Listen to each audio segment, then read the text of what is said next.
Olá, bem-vindo ao Minuto Rabi. Hoje na aula nós vamos comentar sobre a lei de crimes hediondos e as sucessões legislativas que ela sofreu. A lei 8.072 de 90, ela foi criada para definir quais são os crimes hediondos. E além de definir quais são os crimes hediondos, ela também trouxe no seu texto legal que aqueles que cometessem crimes hediondos devem cumprir a sua pena em regime integralmente fechado, ou seja, sem direito à progressão de regime. Dessa maneira, o réu praticou um crime hediondo, vai cumprir a sua pena no regime integralmente fechado. Contudo, o STF reconheceu a inconstitucionalidade desse dispositivo aqui no HC 82.959, com origem em São Paulo, e conferiu efeito erga omnes a essa decisão. Então, esse dispositivo legal aqui da Lei 8.072 de 90 passou a ser inconstitucional. Nesse meio tempo, foi editada uma nova lei, a Lei 11.464 de 2007, que alterou esse dispositivo aqui da Lei 8.072 dos crimes hediondos. Qual foi a nova redação? Ao invés de colocar regime integralmente fechado, que não teria direito à progressão de regime, esse dispositivo foi alterado para regime inicialmente fechado. Qual a diferença? Nesse segundo dispositivo aqui, independente do quantum da pena, o réu teria direito à progressão de regime. Só que deveria iniciar obrigatoriamente o cumprimento da sua pena no regime fechado. Vamos dizer que o réu foi condenado a 5 anos. Teria direito, se primário, ao regime semiaberto. Só que, como foi crime hediondo, segundo a lei, teria que iniciar o cumprimento da sua pena no regime fechado.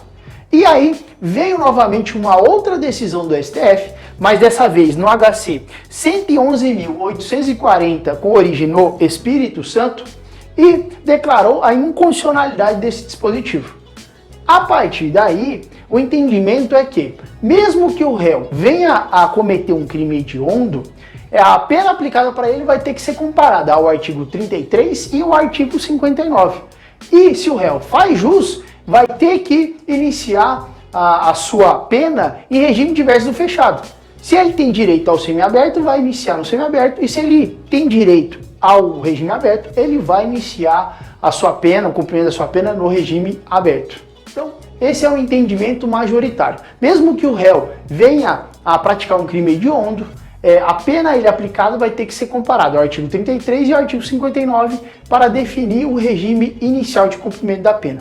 Agora, um outro ponto importante sobre a Lei 11.464 de 2007 é com relação à progressão de regime. Por quê? Ela trouxe uma nova previsão para aqueles que cometessem crimes hediondos. E qual que é essa previsão? A regra geral é que todo mundo que cumpre pena deve cumprir 1/6 dela para progredir ao próximo regime, ao regime mais brando. Por exemplo, se estiver no fechado, cumprir 1/6 vai para o semiaberto, cumpriu mais 1/6 vai para o aberto. Agora, quem pratica crime hediondo, a progressão se dá com uma outra fração. Se for primário, 2/5, e se for reincidente, 3/5 da pena para poder progredir ao próximo regime. Então, a nova inovação dessa lei aqui, 11.464 de 2007, é também com relação à progressão. A partir dela, passou-se a aplicar a fração de 2/5 e 3/5 para aqueles que cometessem crimes hediondos. O último ponto importante é com relação ao princípio da irretroatividade da lei penal. Essa progressão de regime mais severa, além de 1/6, que começou a prever 2/5 e 3/5, essa lei entrou em vigência em 29 de março de 2007.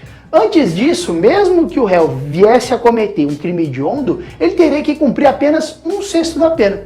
E a partir dessa data, quando essa lei entrou em vigência, a fração foi alterada para 2/5 e 3/5. Então, aquele que cometeu algum tipo de crime até o dia 28, algum tipo de crime hediondo, até o dia 28 de março de 2007, ele está albergado pela lei antiga e mesmo que é um crime hediondo, vai cumprir só 1/6 para progredir de regime. Agora, todos aqueles que cometeram algum tipo de crime hediondo a partir de 29 de março de 2007, aí já caem na lei nova e deverão cumprir 2/5 se primário ou 3/5 se reincidentes. Espero que tenham gostado da aula de hoje e continue se acompanhando.